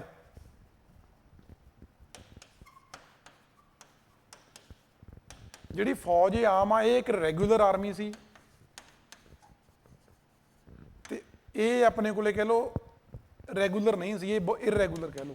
ਜਦੋਂ ਜ਼ਰੂਰਤ ਹੁੰਦੀ ਸੀ ਉਦੋਂ ਇਹਨਾਂ ਤੋਂ ਜਿਹੜੀਆਂ ਸਰਵਿਸਿਜ਼ ਲਈਆਂ ਜਾਂਦੀਆਂ ਸੀ। ਫੌਜ-ਏ-ਆਮ ਦੇ ਵਿੱਚ ਮੇਨਲੀ ਸਾਡੇ ਕੋਲੇ ਇਨਫੈਂਟਰੀ, ਕੈਵਲਰੀ, ਆਰਟਿਲਰੀ, ਤੋਪਖਾਨਾ ਜਿਹਨੂੰ ਆਪਾਂ ਕਹਿੰਦੇ ਨੇ, ਉਹ ਚੀਜ਼ਾਂ ਸੀ। ਇਹਦੇ 'ਚ ਮੇਨਲੀ ਹਾਰਸਮੈਨ ਸੀਗੇ। ਠੀਕ ਹੈ, ਸੋ ਮਤਲਬ ਜਿਹੋ ਜਿਹੀ ਰਿਕੁਆਇਰਮੈਂਟ ਹੁੰਦੀ ਸੀ ਉਸ ਤਰ੍ਹਾਂ ਇਹਨਾਂ ਨੇ ਫੌਜ ਨੂੰ ਡਿਵਾਈਡ ਕੀਤਾ ਹੋਇਆ ਸੀ। ਜਿਹੋ ਜਿਹੇ ਥਾਂ ਤੇ ਜਿਹੋ ਜਿਹੀ ਰਿਕੁਆਇਰਮੈਂਟ ਆ ਉੱਥੇ ਫੌਜ ਉਹੇ ਜਿਹੀ ਭੇਜੀ ਜਾਂਦੀ ਸੀ ਲੜਨ ਦੇ ਲਈ। ਠੀਕ ਹੈ ਜੀ, ਜਾਂ ਲਾਅ ਐਂਡ ਆਰਡਰ ਨੂੰ ਮੇਨਟੇਨ ਕਰਨ ਦੇ ਲਈ। ਦੈਨ 1822 ਦੇ ਵਿੱਚ ਇੱਕ ਆਪਣੇ ਕੋਲੇ ਫੌਜ-ਏ-ਖਾਸ, ਇੱਕ ਨਵੀਂ ਇੱਕ ਬ੍ਰਿਗੇਡ ਆ ਜਿਹੜੀ ਇੱਕ ਮਾਡਲ ਬ੍ਰਿਗੇਡ ਸੀ, ਜਿਹਨੂੰ ਅਸੀਂ ਮਾਡਲ ਬ੍ਰਿਗੇਡ ਕਹਿੰਦੇ ਆ। ਇਹਨੂੰ ਡਿਵੈਲਪ ਕੀਤਾ ਗਿਆ, ਇਹਨੂੰ ਕਨਸਟੀਟਿਊਟ ਕੀਤਾ ਗਿਆ ਫੌਜ-ਏ-ਖਾਸ ਨੂੰ। ਇਹ ਮੇਨਲੀ ਆਪਣੇ ਕੋਲੇ ਫ੍ਰੈਂਚ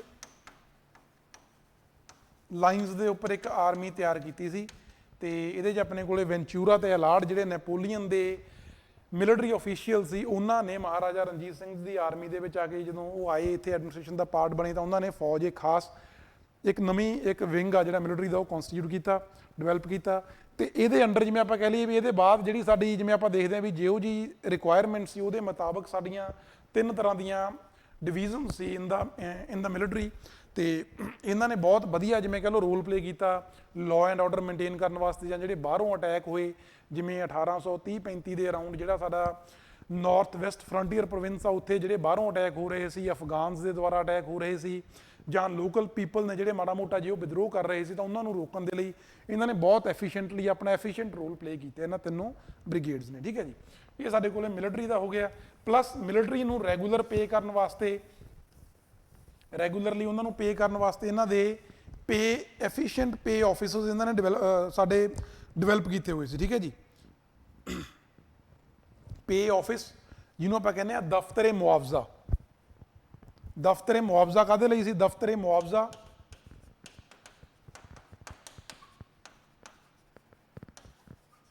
ਇਹ ਆਪਣੇ ਕੋਲੇ ਮਿਲਟਰੀ ਨੂੰ ਪਲੱਸ ਜਿਹੜੀਆਂ ਹੋਰ ਸਿਵਲ ਐਡਮਿਨਿਸਟ੍ਰੇਸ਼ਨ ਆ ਉਹਨਾਂ ਨੂੰ ਰੈਗੂਲਰਲੀ ਸੈਲਰੀਜ਼ ਪੇ ਕਰਨ ਦੇ ਲਈ ਇੱਕ ਸਪੈਸ਼ਲ ਆਫਿਸ ਬਣਿਆ ਹੋਇਆ ਸੀ। ਠੀਕ ਹੈ, ਸੋ ਦੈਟ ਉਹ ਕਿਸੇ ਤਰ੍ਹਾਂ ਜਿਵੇਂ ਕਹਿ ਲਓ ਸੈਲਰੀ ਦੀ ਘਾਟ ਕਰਕੇ ਜਾਂ ਹੋਰ ਜਿਹੜੀਆਂ ਉਹਨਾਂ ਨੂੰ ਪ੍ਰੋਵੀਜ਼ਨ ਚਾਹੀਦੇ ਨੇ ਉਹਨਾਂ ਦੀ ਘਾਟ ਕਰਕੇ ਸਰਕਾਰ ਦੇ ਖਿਲਾਫ ਵਿਰੋਧ ਨਾ ਕਰਨ। ਠੀਕ ਹੈ, ਫਿਰ ਆਪਾਂ ਗੱਲ ਕਰ ਲੈਂਦੇ ਜੀ with respect to the ruling class. 5ਵੇਂ ਨੰਬਰ ਤੇ ਸਾਡੇ ਕੋਲੇ, ਚੌਥੇ ਨੰਬਰ ਤੇ ਸਾਡੀ ਜਿਹੜੀ ਪਾਲਿਸੀ ਹੈ ਇਹਨਾਂ ਦੀ ਐਡਮਿਨਿਸਟ੍ਰੇਸ਼ਨ ਦੇ ਵਿੱਚ, ਰੂਲਿੰਗ ਕਲਾਸ ਨੂੰ ਕਿਵੇਂ ਅਕੋਮੋਡੇਟ ਕੀਤਾ ਇਹਨਾਂ ਨੇ। ਜਿਹੜੀ ਰੂਲਿੰਗ ਕਲਾਸ ਸੀ, ਜਿਵੇਂ ਤੁਹਾਨੂੰ ਦੱਸਿਆ, ਸੂਬੇਦਾਰ ਹੋ ਗਏ, ਕਰਦਾਰ ਹੋ ਗਏ, ਨਿਜ਼ਾਮ ਹੋ ਗਏ, ਉਹਨਾਂ ਨੂੰ ਅਕੋਮੋਡੇਟ ਕਰਨ ਦੇ ਲਈ ਮਹਾਰਾਜਾ ਰਣਜੀਤ ਸਿੰਘ ਨੇ ਇਹਨਾਂ ਨੂੰ ਜਗੀਰਸ ਦਿੱਤੀਆਂ। ਮਤਲਬ ਇਹਨਾਂ ਨੂੰ ਜਿਵੇਂ ਕਹਿ ਲਓ ਪੀਸ ਆਫ ਲੈਂਡ ਦਿੱਤਾ ਸੈਲਰੀਜ਼ ਦੀ ਥਾਂ ਤੇ। ਉਸ ਏਰੀਆ ਦੇ ਵਿੱਚ ਇਹਨਾਂ ਨੇ ਲਾਅ ਐਂਡ ਆਰਡਰ ਮੇਨਟੇਨ ਕਰਨਾ, ਉੱਥੋਂ ਰੈਵਨਿਊ ਵੀ ਕਲੈਕਟ ਕਰਨਾ, ਪਲੱਸ ਆਪਣਾ ਹਿੱਸਾ ਰੱਖ ਕੇ ਜਿਹੜਾ ਬਾਕੀ ਰੈਵਨਿਊ ਉਹਨਾਂ ਨੇ ਆਪਣੀ ਜਿਹੜੀ ਸੈਲਰੀ ਆ ਉਹਨੂੰ ਆਪਣਾ ਹਿੱਸਾ ਰੱਖ ਕੇ ਬਾਕੀ ਜਿਹੜਾ ਲੈਂਡ ਰੈਵਨਿਊ ਦੇ ਫਾਰਮ ਦੇ ਵਿੱਚ ਸੈਂਟਰਲ ਗਵਰਨਮੈਂਟ ਕੋਲੇ ਭੇਜ ਦੇਣਾ। ਠੀਕ ਹੈ, ਸੋ ਇਹਨਾਂ ਨੂੰ ਜਗੀਰਸ ਦਿੱਤੀਆਂ ਸੋ ਦੈਟ ਜਿਹੜੀ ਰੂਲਿੰਗ ਕਲਾਸ ਆ ਉਹ ਮਹਾਰਾਜਾ ਰਣਜੀਤ ਸਿੰਘ ਦੇ ਕੌਨਫੀਡੈਂਸ ਦੇ ਵਿੱਚ ਰਵੇ, ਉਹ ਇਹਨਾਂ ਦਾ ਵਿਰੋਧ ਨਾ ਕਰੇ, ਤੇ ਲਾਅ ਐਂਡ ਆਰਡਰ ਨੂੰ ਮੇਨਟੇਨ ਕਰਨ ਵਾਸਤੇ, ਰੈਵਨਿਊ ਜਿਹੜਾ ਕਲੈਕਸ਼ਨ ਕਰਨ ਵਾਸਤੇ, ਪਲੱਸ ਜਿਹੜੇ ਸਾਡੇ ਕੋਲੇ ਹੋਰ ਜੁਡੀਸ਼ੀਅਲ ਜਿਹੜੀਆਂ ਰਿਸਪੌਂਸਿਬਿਲਿਟੀਜ਼ ਨੇ ਉਹਨਾਂ ਨੂੰ ਫੁੱਲਫਿਲ ਕਰਨ ਦੇ ਲਈ, ਉਹਨਾਂ ਤੇ ਧਿਆਨ ਰੱਖਣ ਦੇ ਲਈ ਜਿਹੜੀ ਰੂਲਿੰਗ ਕਲਾਸ ਆ ਉਹਨੇ ਮਹਾਰਾਜਾ ਰਣਜੀਤ ਸਿੰਘ ਦਾ ਜਿੰਨਾ ਟਾਈਮ ਉਹ ਰਹੇ ਤਾਂ ਉਹਨਾਂ ਦੀ ਵਧੀਆ ਸਪੋਰਟ ਕੀਤੀ ਹੈ। ਠੀਕ ਹੈ ਜੀ, ਪਲੱਸ ਰੂਲਿੰਗ ਕਲਾਸ ਦੇ ਵਿੱਚ ਇਹਨਾਂ ਨੇ ਹਰ ਇੱਕ ਨੂੰ ਅਕੋਮੋਡੇਟ ਕੀਤਾ, ਉਹ ਚਾਹੇ ਕਿਸੇ ਵੀ ਰਿਲੀਜਨ ਨਾਲ ਸੰਬੰਧਿਤ ਸੀ ਜਾਂ ਕਿਸੇ ਵੀ ਕਾਸਟ ਨਾਲ ਸੰਬੰਧਿਤ ਸੀ। ਠੀਕ ਹੈ, ਇਹ ਨਹੀਂ ਸੀ ਵੀ ਕਿਸੇ ਨੂੰ ਕਿਸੇ ਦੇ ਵਿੱਚ ਕੋਈ ਕਿਸੇ ਤਰ੍ਹਾਂ ਦਾ ਡਿਸਕ੍ਰਿਮੀਨੇਸ਼ਨ ਕੀਤਾ ਜਾਂਦਾ ਸੀ। ਠੀਕ ਹੈ ਜੀ, ਚਲੋ ਫਿਰ ਆਪਾਂ ਰੂਲਿੰਗ ਕਲਾਸ ਦੇ ਬਾਅਦ ਸਾਡੇ ਕੋਲੇ ਗੱਲ ਆਉਂਦੀ ਹੈ ਜੀ ਬਜਟਰੀ ਐਡਮਿਨਿਸਟ੍ਰੇਸ਼ਨ ਦੀ। ਮਤਲਬ ਜਿਹੜਾ ਉੱਥੋਂ ਦਾ ਬਜਟ ਹੁੰਦਾ ਸੀ, ਬਜਟ ਨੂੰ ਮੈਨੇਜ ਕਰਨ ਦੇ ਲਈ ਅਲੱਗ-ਅਲੱਗ ਆਫਿਸਿਸ ਬਣੇ ਹੋਏ ਸੀ। ਜਿਵੇਂ ਸਾਡੇ ਕੋਲੇ ਦਫ਼ਤਰੇ ਅਵਾਬ ਅਲ ਮਾਲ,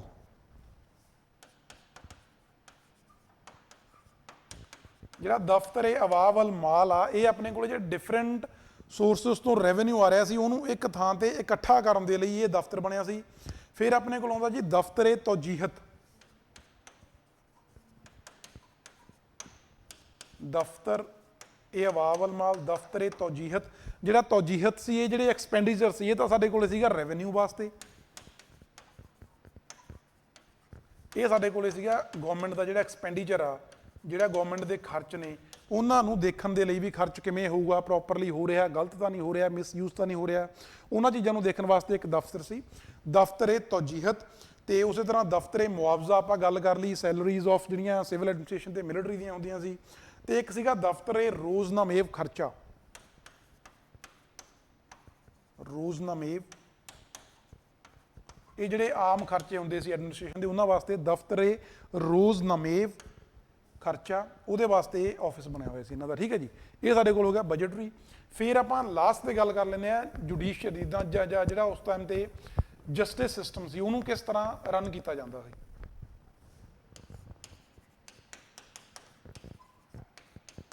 ਇਹਦੇ ਲਈ ਵੀ ਡਿਫਰੈਂਟ ਸਿਸਟਮਸ ਬਣੇ। ਜਿਵੇਂ ਆਪਾਂ ਕਹਿ ਲਈਏ ਜੇ ਵਿਲੇਜ ਲੈਵਲ ਤੇ ਕਹਿ ਲਈਏ ਤਾਂ ਪੰਚਾਇਤ ਕੋਰਟ ਬਣੇ ਹੋਏ ਸੀ। ਠੀਕ ਹੈ ਜੀ, panchayat courts at village level. ਇਹ ਜੀ ਵਿਲੇਜ ਲੈਵਲ ਤੇ ਜਿਹੜੀਆਂ ਪ੍ਰੋਬਲਮਸ ਹੁੰਦੀਆਂ ਸੀ ਉਹ ਪੰਚਾਇਤ ਕੋਰਟ ਕੋਲ ਜਾਂਦੇ ਸੀ, ਇਹਨਾਂ ਦੇ ਜਿਹੜੇ ਡਿਸੀਜਨ ਸੀ ਉਹ ਬਾਈਂਡਿੰਗ ਹੁੰਦੇ ਸੀ, ਮੰਨੇ ਜਾਂਦੇ ਸੀ। ਤੇ ਉਸੇ ਤਰ੍ਹਾਂ ਕੁਝ ਟਾਊਨਸ ਦੇ ਵਿੱਚ ਸਾਡੇ ਕੋਲੇ ਕਾਜੀ ਕੋਰਟਸ ਬਣੇ ਹੋਏ ਸੀ, ਕੋਰਟ ਆਫ ਕਾਜੀਜ਼। ਠੀਕ ਹੈ ਜੀ, ਕੁਝ ਟਾਊਨਸ ਦੇ ਵਿੱਚ ਕੋਰਟ ਆਫ ਕਾਜੀਜ਼ ਬਣੇ ਹੋਏ ਸੀ। ਉੱਥੇ ਆਪਣੇ ਕੋਲੇ ਮੇਨਲੀ ਸ਼ਰੀਆ ਲਾਅ ਦੇ ਅਕੋਰਡਿੰਗ ਜਿਹੜਾ ਜਸਟਿਸ ਆ ਉਹ ਜਸਟਿਸ ਐਡਮਿਨਿਸਟ੍ਰੇਸ਼ਨ ਕੀਤੀ ਜਾਂਦੀ ਸੀ ਐਜ਼ ਪਰ ਸ਼ਰੀਆ ਲਾਅ। ਪਰ ਇਹ ਕਾਜੀ ਦੇ ਕੋਰਟ ਸੀਗੇ, ਬਟ ਇੱਥੇ ਸਾਰੇ ਰਿਲੀਜਨਸ ਨੂੰ ਜਾਣਾ ਜ਼ਰੂਰੀ ਨਹੀਂ ਸੀ। ਮਤਲਬ ਇਹ ਨਹੀਂ ਸੀ ਵੀ ਜਿਹੜੇ ਨਾਨ ਮੁਸਲਿਮ ਨੇ ਉਹਨਾਂ ਨੂੰ ਵੀ ਇੱਥੇ ਜਾਣਾ ਪਵੇ। ਜੇ ਉਹ ਜਾਣਾ ਚਾਹੁੰਦੇ ਨੇ ਜਾ ਸਕਦੇ ਨੇ, ਜੇ ਨਹੀਂ ਜਾਣਾ ਚਾਹੁੰਦੇ ਤਾਂ ਉਹਨਾਂ ਵਾਸਤੇ ਹੋਰ ਆਲਟਰਨੇਟਿਵਸ ਵੀ ਰੱਖੇ ਗਏ ਸੀ। ਠੀਕ ਹੈ, ਤੇ ਉਸੇ ਤਰ੍ਹਾਂ ਲਾਹੌਰ ਦੇ ਵਿੱਚ ਇੱਕ ਸਾਡੇ ਕੋਲੇ ਸੀਗਾ ਕੋਟ-ਏ-ਅੱਲਾ। ਠੀਕ ਹੈ ਜੀ, ਇਹ ਆਪਣੇ ਕੋਲ ਕਿੱਥੇ ਸੀ, ਕੋਟ-ਏ-ਅੱਲਾ ਵਾਜ਼ ਇਨ ਲਾਹੌਰ। ਤੇ ਇੱਥੇ ਮਤਲਬ ਇਹਨੂੰ ਐ ਮੰਨਿਆ ਜਾਂਦਾ ਕਿ ਜਿਹੜੀਆਂ ਪੂਰੇ ਦੇ ਪੂਰੇ ਕੋਟ-ਏ-ਅੱਲਾ ਕਹਿ ਲਓ ਜਾਂ ਅਦਾਲਤ-ਏ-ਅੱਲਾ ਕਹਿ ਲਓ, ਮਤਲਬ ਜਿਹੜੇ ਪੂਰੀ ਸਟੇਟ ਦੇ ਵਿੱਚੋਂ ਕਿਸੇ ਵੀ ਏਰੀਆ ਦੇ ਵਿੱਚ, ਜਿਵੇਂ ਇਹ ਤਾਂ ਆਪਣੇ ਕੋਲੇ ਪੰਚਾਇਤ ਏਰੀਆ ਹੋ ਗਿਆ, ਕੋਰਟ ਆਫ ਕਾਜੀ ਟਾਊਨ ਵਾਸਤੇ ਹੋ ਗਈ। ਉਸੇ ਤਰ੍ਹਾਂ ਅਦਾਲਤ-ਏ-ਅੱਲਾ ਜਿਹੜਾ ਲਾਹੌਰ ਦੇ ਵਿੱਚ ਸੀ, ਇਹ ਮੰਨਿਆ ਜਾਂਦਾ ਕਿ ਪੂਰੇ ਦੇ ਪੂਰੇ ਜਿਹੜੀ ਸਟੇਟ ਆ ਉੱਥੇ ਕਿਸੇ ਵੀ ਹਿੱਸੇ ਦੇ ਵਿੱਚੋਂ ਜੇ ਕੋਈ ਕੰਪਲੇਂਟ ਆ ਰਹੀ ਆ, ਕੋਈ ਮੁੱਦਾ ਆ ਰਿਹਾ ਤਾਂ ਇੱਥੇ ਸਾਡੇ ਕੋਲੇ ਸੁਣਵਾਈ ਉਹਦੀ ਹੋ ਸਕਦੀ ਆ। ਤੇ ਫਿਰ ਆਪਾਂ ਗੱਲ ਕਰੀਏ ਮਹਾਰਾਜਾ ਰਣਜੀਤ, ਜਿਵੇਂ ਆਪਾਂ ਅੱਜ ਕੱਲ੍ਹ ਆਪਾਂ ਸੁਪਰੀਮ ਕੋਰਟ ਨੂੰ ਕਹਿੰਦੇ ਹਾਂ ਦਾ ਫਾਈਨਲ ਕੋਰਟ ਆਫ ਅਪੀਲ, ਉਸੇ ਤਰ੍ਹਾਂ ਇਹਨਾਂ ਦੇ ਖਿਲਾਫ, ਇਹਨਾਂ ਦੇ ਅਗੇਂਸਟ, ਇਹਨਾਂ ਦੇ ਜਜਮੈਂਟਸ ਦੇ ਅਗੇਂਸਟ ਜੇ ਕੋਈ ਅਪੀਲ ਕਰਨੀ ਆ ਉਹ ਕਿਹਦੇ ਕੋਲ ਕੀਤੀ ਜਾ ਸਕਦੀ, ਉਹ ਮਹਾਰਾਜਾ ਰਣਜੀਤ ਸਿੰਘ ਕੋਲੇ। ਠੀਕ ਹੈ ਜੀ, Maharaja himself was the final court of appeal. ਠੀਕ ਹੈ ਜੀ, ਇਹ ਮਹਾਰਾਜਾ ਰਣਜੀਤ ਸਿੰਘ ਆ ਜਿਹੜੇ ਖੁਦ ਹੀ ਵਾਸ ਦਾ ਫਾਈਨਲ ਕੋਰਟ ਆਫ ਅਪੀਲ। ਇਹਨਾਂ ਸਾਰਿਆਂ ਦੇ ਵਿਰੁੱਧ, ਇਹਨਾਂ ਸਾਰਿਆਂ ਦੀ ਜਜਮੈਂਟਸ ਦੇ ਅਗੇਂਸਟ ਜੇ ਅਪੀਲ ਕਰਨੀ ਹੈ ਤਾਂ ਮਹਾਰਾਜਾ ਰਣਜੀਤ ਸਿੰਘ ਕੋਲ ਕੀਤੀ ਜਾ ਸਕਦੀ ਸੀ। ਠੀਕ ਹੈ, ਤੇ ਫਿਰ ਆਪਾਂ ਗੱਲ ਕਰ ਲਈਏ ਪਨਿਸ਼ਮੈਂਟ ਦੀ। ਇਸ ਕੇਸ ਦੇ ਵਿੱਚ ਇੱਥੇ ਜਿਹੜੀ ਮੇਨਲੀ ਜਿਹੜੀ ਪਨਿਸ਼ਮੈਂਟ ਆ ਉਹ ਸਾਡੇ ਕੋਲੇ ਦੋ ਤਰ੍ਹਾਂ ਦੀ ਹੁੰਦੀ ਸੀ, ਜਾਂ ਤਾਂ ਫਾਈਨ ਹੁੰਦੇ ਸੀ, ਜਾਂ ਫਿਰ ਸਾਡੇ ਕੋਲੇ ਕਹਿ ਸਕਦੇ ਆਪਾਂ ਐਂਪੂਟੇਸ਼ਨ। ਮਤਲਬ ਕਿਸੇ ਦਾ ਕੋਈ ਅੰਗ ਵੱਢ ਦੇਣਾ, ਲੱਤ ਵੱਢ ਦੇਣੀ, ਬਾਂਹ ਵੱਢ ਦੇਣੀ, ਉਹ ਜਿਹੋ ਜਿਹਾ ਉਹਦਾ ਕੋਈ ਜਿਹੋ ਜਿਹੀ ਉਹਨਾਂ ਦਾ ਕ੍ਰਾਈਮ ਹੋਊਗਾ, ਕ੍ਰਾਈਮ ਦੇ ਅਕੋਰਡਿੰਗ ਐਂਪੂਟੇਸ਼ਨ ਜਾਂ ਮਿਊਟੀਲੇਸ਼ਨ ਕਹਿ ਸਕਦੇ ਆਪਾਂ, ਉਹ ਉਹਨਾਂ ਦਾ ਲਿੰਬ ਆ ਕੋਈ, ਉਹ ਕੱਟਿਆ ਜਾਂਦਾ ਸੀ। ਠੀਕ ਹੈ, ਮਿਊਟੀਲੇਸ਼ਨ। ਬਟ ਮਿਊਟੀਲੇਸ਼ਨ ਜਿਵੇਂ ਕਹਿ ਲਓ, ਇਹ ਕੁਝ ਸਪੈਸੀਫਿਕ ਕ੍ਰਾਈਮਸ ਸੀ, ਉਹਨਾਂ ਵਾਸਤੇ ਹੀ ਰੱਖਿਆ ਹੋਇਆ ਸੀ। ਜਿਵੇਂ ਆਪਾਂ ਟ੍ਰੈਚਰੀ ਕਹਿ ਲਈਏ ਜਾਂ ਦੇਸ਼ ਧਰੋਹ ਦੀ ਗੱਲ ਕਰਦੇ ਹਾਂ, ਸਾਰਿਆਂ ਵਾਸਤੇ ਨਹੀਂ ਸੀ ਇਹ, ਕੁਝ ਸਪੈਸੀਫਿਕ ਕ੍ਰਾਈਮਸ ਸੀ, ਉਹਨਾਂ ਦੇ ਲਈ ਮਿਊਟੀਲੇਸ਼ਨ ਕੀਤੀ ਜਾਂਦੀ ਸੀ। ਜਿਵੇਂ ਆਪਾਂ ਕਹਿ ਲਈਏ ਸੈਡੀਸ਼ਨ ਹੋ ਗਿਆ, ਟ੍ਰੈਚਰੀ ਹੋ ਗਿਆ, ਅਡਲਟਰੀ ਹੋ ਗਿਆ। ਠੀਕ ਹੈ ਜੀ, ਤੇ ਮੇਨਲੀ ਸਾਡੇ ਕੋਲ ਇਹ ਫਾਈਨ ਹੁੰਦੇ ਸੀ। ਤੇ ਜੇ ਆਪਾਂ ਕੈਪੀਟਲ ਪਨਿਸ਼ਮੈਂਟ ਦੀ ਗੱਲ ਕਰੀਏ, ਕੈਪੀਟਲ ਪਨਿਸ਼ਮੈਂਟ ਤਾਂ ਬਹੁਤ ਰੇਅਰ ਸੀ, ਹੈ ਹੀ ਨਹੀਂ ਸੀ, ਤੇ ਇੰਪ੍ਰਿਜ਼ਨਮੈਂਟ ਵੀ ਬਹੁਤ ਜ਼ਿਆਦਾ ਘੱਟ ਕੀਤੀ ਜਾਂਦੀ ਸੀ। ਇਹ ਮੇਨ ਦੋ ਕ੍ਰਾਈਮਸ, ਦੋ ਆਪਣੇ ਕੋਲੇ ਪਨਿਸ਼ਮੈਂਟ ਦੀਆਂ ਫਾਰਮਸ ਉਸ ਟਾਈਮ ਤੇ ਸੀਗੀਆਂ। ਠੀਕ ਹੈ ਜੀ, ਇਹ ਸਾਡੇ ਕੋਲੇ ਮੇਨ ਜਿਹੜੇ ਐਡਮਿਨਿਸਟ੍ਰੇਟਿਵ ਰਿਫਾਰਮਸ ਮਹਾਰਾਜਾ ਰਣਜੀਤ ਸਿੰਘ ਨੇ ਲਿਆਂਦੇ ਨੇ, ਜਿਹਦੇ ਨਾਲ ਹਰ ਇੱਕ ਸੈਕਟਰ ਦਾ, ਉਹ ਚਾਹੇ ਆਮ ਲੋਕ ਨੇ, ਉਹਨਾਂ ਦਾ ਕੌਨਫੀਡੈਂਸ ਰੂਲਿੰਗ ਕਲਾਸ 'ਚ ਬਣਿਆ ਰਿਹਾ, ਕਿਉਂਕਿ ਵੈਲਫੇਅਰ ਸਟੇਟ ਸੀ, ਸੈਕੂਲਰ ਸਟੇਟ ਸੀ, ਉਹਨਾਂ ਦੇ ਵੈਲਫੇਅਰ ਲਈ ਗਵਰਨਮੈਂਟ ਨੇ ਇਨੀਸ਼ੀਏਟਿਵ ਲਿਆਂਦੇ। ਚਾਹੇ ਸਾਡੇ ਪੀਜ਼ੈਂਟਸ ਤੋਂ ਰੈਵਨਿਊ ਬਹੁਤ ਕਲੈਕਟ ਕੀਤਾ ਜਾ ਰਿਹਾ ਸੀ, ਅਰਾਊਂਡ ਅਪ ਟੂ 50% ਕੀਤਾ ਜਾ ਰਿਹਾ ਸੀ, ਬਟ ਉਹਨਾਂ ਦੇ ਵੈਲਫੇਅਰ ਦੇ ਲਈ ਵੀ ਗਵਰਨਮੈਂਟ ਨੇ ਟਾਈਮ ਟੂ ਟਾਈਮ ਮੈਜ਼ਰਸ ਲਿਆਂਦੇ। ਉਸੇ ਤਰ੍ਹਾਂ ਜਿਹੜੀ ਰੂਲਿੰਗ ਕਲਾਸ ਆ, ਉਹਨੂੰ ਵੀ ਮਹਾਰਾਜਾ ਰਣਜੀਤ ਸਿੰਘ ਨੇ ਆਪਣੇ ਵਿਸ਼ਵਾਸ ਦੇ ਵਿੱਚ ਰੱਖਿਆ, ਹਰ ਇੱਕ ਰਿਲੀਜਨ ਨੂੰ ਉੱਥੇ ਰਿਪਰੈਜ਼ੈਂਟੇਸ਼ਨ ਦਿੱਤੀ, ਪਲੱਸ ਉਹਨਾਂ ਨੂੰ ਜਗੀਰਸ ਦੇ ਕੇ ਉਹਨਾਂ ਨੂੰ ਅਕੋਮੋਡੇਟ ਕੀਤਾ ਗਿਆ। ਤੇ ਫਿਰ ਜੇ ਆਪਾਂ ਮਿਲਟਰੀ ਦੀ ਗੱਲ ਕਰੀਏ, ਉਹਨਾਂ ਨੂੰ ਵੀ ਆਪਣੇ ਕੋਲੇ ਐਫੀਸ਼ੀਐਂਟ ਉਹਨਾਂ ਦੇ ਯੂਟਿਲਾਈਜੇਸ਼ਨ ਵਾਸਤੇ ਜਾਂ ਐਜ਼ ਪਰ ਰਿਕੁਆਇਰਮੈਂਟਸ, ਜਿਵੇਂ ਜਿਹੋ ਜਿਹੀ ਜ਼ਰੂਰਤ ਹੁੰਦੀ ਸੀ, ਉਹਦੇ ਲਈ 3 ਡਿਫਰੈਂਟ ਟਾਈਪ ਆਫ ਬ੍ਰਿਗੇਡਸ ਤਿਆਰ ਕੀਤੀਆਂ ਹੋਈਆਂ ਸੀ। ਉਹਨਾਂ ਨੂੰ ਰੈਗੂਲਰ ਸੈਲਰੀ ਪੇ ਕਰਨ ਵਾਸਤੇ ਇੱਕ ਡੈਡੀਕੇਟਡ ਆਫਿਸ ਕ੍ਰੀਏਟ ਕੀਤਾ ਹੋਇਆ ਸੀ। ਠੀਕ ਹੈ ਜੀ, ਤੇ ਲੋਕਲ ਐਡਮਿਨਿਸਟ੍ਰੇਸ਼ਨ ਦੀ ਆਪਾਂ ਗੱਲ ਕਰ ਲਈ ਵੀ ਅਲੱਗ-ਅਲੱਗ ਜਿਹੜੇ ਮੁੱਦੇ ਨੇ ਉਹਨਾਂ ਨੂੰ ਨਜਿੱਠਣ ਦੇ ਲਈ ਲੋਕਲ ਲੈਵਲ ਤੇ, ਫਿਰ ਪ੍ਰੋਵਿੰਸ਼ੀਅਲ ਲੈਵਲ ਤੇ, ਫਿਰ ਡਿਸਟ੍ਰਿਕਟ ਲੈਵਲ ਤੇ ਅਲੱਗ-ਅਲੱਗ ਸਿਸਟਮ ਬਣੇ ਹੋਏ ਸੀ। ਜੁਡੀਸ਼ੀਅਲ ਸਿਸਟਮ ਜਿਹੜਾ ਬਹੁਤ, ਉਹ ਵੀ ਐਫੀਸ਼ੀਐਂਟ ਸੀ।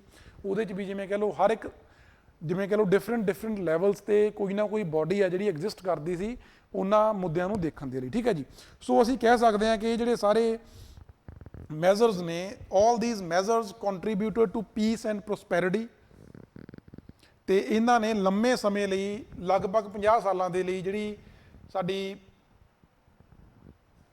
ਪੰਜਾਬ ਸਟੇਟ ਆ ਜਾਂ ਖਾਲਸਾ ਰਾਜ ਆ, ਮਹਾਰਾਜਾ ਰਣਜੀਤ ਸਿੰਘ ਦੇ ਅੰਡਰ ਜਿੰਨਾ ਸਾਡਾ ਸਿਸਟਮ ਸੀ ਸਾਰਾ, ਉਹਨਾਂ ਨੂੰ ਇੰਟੈਕਟ ਰੱਖਿਆ, ਤੇ ਬ੍ਰਿਟਿਸ਼ ਗਵਰਨਮੈਂਟ ਨੂੰ ਜਾਂ ਬਾਹਰਲੇ ਜਿਹੜੇ ਇੰਟਰਫੇਰੈਂਸ ਸੀ ਉਹਨਾਂ ਨੂੰ ਰੋਕਿਆ ਉਹਦੇ ਵਿੱਚ ਆਉਣ ਦੇ ਲਈ। ਇਹ ਸਾਰੀ PDF ਤੁਹਾਨੂੰ ਟੈਲੀਗ੍ਰਾਮ ਚੈਨਲ ਤੇ ਤੁਹਾਡੇ ਨਾਲ ਸ਼ੇਅਰ ਕਰ ਦਿਆਂਗੇ। ਇਹਦੇ 'ਚ ਸਾਰੇ ਪੁਆਇੰਟ ਇੱਥੇ ਲਿਖੇ ਹੋਏ ਨੇ। ਠੀਕ ਹੈ ਜੀ, welfare state, secular state, land revenue, ਤੇ policy with respect to ruling class, judicial system, budgetary administration, ਇਹ ਸਾਰਾ ਕੁਝ ਤੁਹਾਨੂੰ PDF ਦੇ ਫਾਰਮ 'ਚ ਦਿੱਤਾ ਜਾਊ।